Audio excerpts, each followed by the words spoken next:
You know, the first time I ever heard this piece, I was attending a music theory lecture by Carl Schachter. Do I remember the lecture? No, of course not. I was 18. But apparently the piece stuck with me because I'm talking about it now. This is gonna be the cold open, isn't it? Alrighty. We're talking about Chopin today. 1800s composer from Poland, mostly known for a lot of his works on the piano. And even if you don't listen to a lot of classical music on the regular, you might have heard his music at some point, whether it be at a figure skating competition, maybe on your favorite TV show. I've definitely heard it on anime, and more often than not, you've probably heard some music from his expansive catalog of character pieces. A character piece is a one-movement work that is of a particular, usually non-musical, idea or character, hence the name. Any composer who was alive in the 1800s probably wrote a character piece of some kind. Here's a short list. But Chopin was really the master of this genre. With an almost unfathomable catalog. We're talking waltzes, etudes, nocturnes, impromptus, polonaises. You name it, he's probably done it. Today, we'll be looking at the Mazurka, and specifically, we'll be looking at his Opus 59, number 2, in A-flat major. We'll explore how Chopin uses the elements of rhythm, phrasing, melody, and harmony to mimic the steps and style of this particular Polish dance.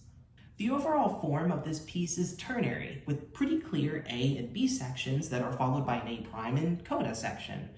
The waltz and mazurka are both done in triple simple time, so 3/4 or 3/8. And in order to distinguish the two from each other, we have to look at elements like rhythm and melodic emphasis. According to musicologist Stephen Downes, mazurkas tend to accentuate the weaker beats of a particular measure, and it's possibly a result of the natural cadence of the Polish language. Let's listen to the introductory phrase, and afterwards we'll discuss some of the ways Chopin uses rhythm and melody to de-accentuate the downbeat.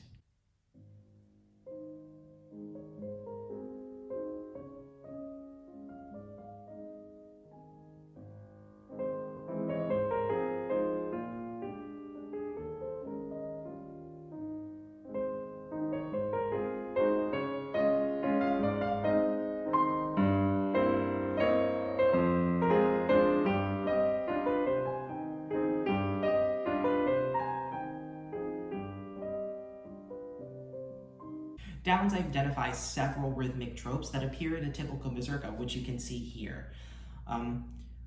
Using longer notes and accents on weaker beats emphasizes them in triple meters. Almost all of the rhythms that appear in this example appear in the A section, and in fact throughout the whole piece, in some way or some shape or form.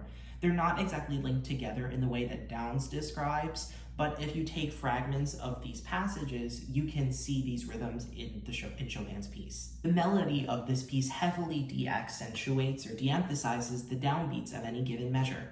Chopin skips beat 1 altogether, starting the melody on beat 2, and you find that this is a pattern throughout the piece. I also think that to an extent, this speaks to the improvisatory nature of the mazurka as a dance. According to dance historian Susan Ah, the lead dancer or the lead couple on a ballroom floor would often freely improvise the steps of a particular mazurka for the other couples to follow. I think that having the melody never start on a downbeat is Chopin's way of evoking improvisation over a pretty stable accompaniment. The ends of most phrases in this A section also avoid downbeats at all costs. Chopin ends most of his phrases either on beats 2 or 3, and he makes it pretty obvious with either really big interval jumps, like you can see in measure 4 or measure 20, or with accents, as you see in measure 8. For lack of a better term, the accompaniment is doing that standard pa pa figure that you see in a lot of 3/4, 3/8 dances like the waltz. But this figure also de-emphasizes the downbeat to an extent. Chopin not only gives beats 2 and 3 more fleshed out, more complete chords, but he also throws in the occasional non-chord tone in beats 2 and 3 in the accompaniment, thus de-emphasizing the downbeat even more. The B section of this mazurka has a much different layout in comparison to the A section.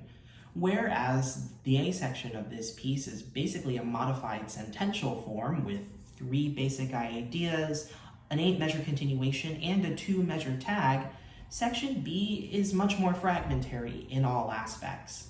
Take, for example, the first 3 phrases of this section. Chopin essentially repeats the same melody 3 times with subtle changes in its rhythm and pitch. Harmonically speaking, he does this over various inversions of Roman numeral 2. At first, I wasn't really sure what was happening here, but after reading more about the role of improvising in the mazurka, I realized that this section, once again, is like Chopin improvising at the keyboard, trying to come up with this section of the piece and being unsuccessful until after his 3rd try. When the primary material returns on beat 2 of measure 69, Chopin switches it up a bit by having the melody played in the left hand. This specific presentation of the melody is highly ornamented in comparison to its previous iterations, with a lot more dotted rhythms and grace notes being used. Let's listen to the A prime section now.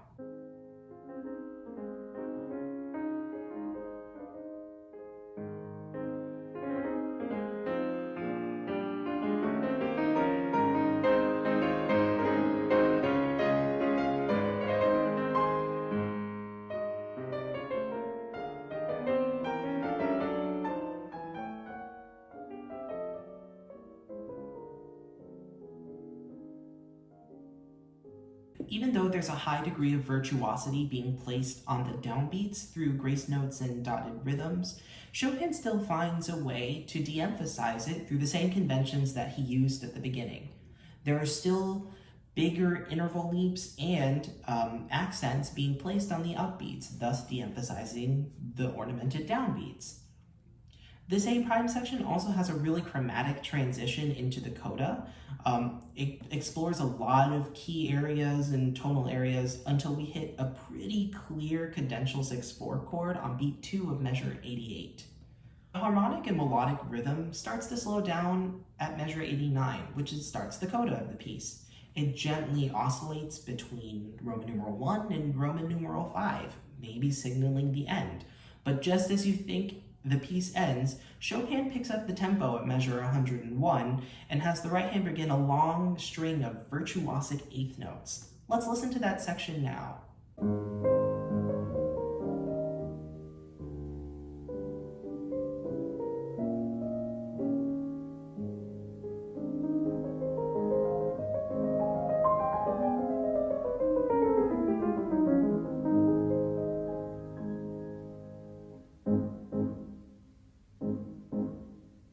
The left hand also joins in on these 8th notes at measure 106. It almost seems out of place for these 8th notes to be here at all. But I think this is Chopin's way of mimicking how a mazurka would end on a ballroom floor. According to dance historian Susan Ah, a mazurka would typically end with a rush, a whirling, or burst of quick movements. So I think that this is Chopin's way of mimicking that burst, that final push towards the end. In his Opus 59, number 2, Chopin demonstrates an intimate knowledge of the conventions of the mazurka, from using traditional rhythms to writing a melodic and harmonic structure that evokes the idea of free improvisation. Chopin accurately depicts the dance that is the mazurka in his work. I've included some links in the description to some of my sources that I used about the mazurka, as well as a copy of the score and a recording of this piece by the legendary pianist Martha Argerich. If you're looking for more videos, feel free to subscribe. I'm actually going to be making more of these over the summer because I found this process a lot of fun and enjoyable. So yeah, I definitely appreciate it. Thank you.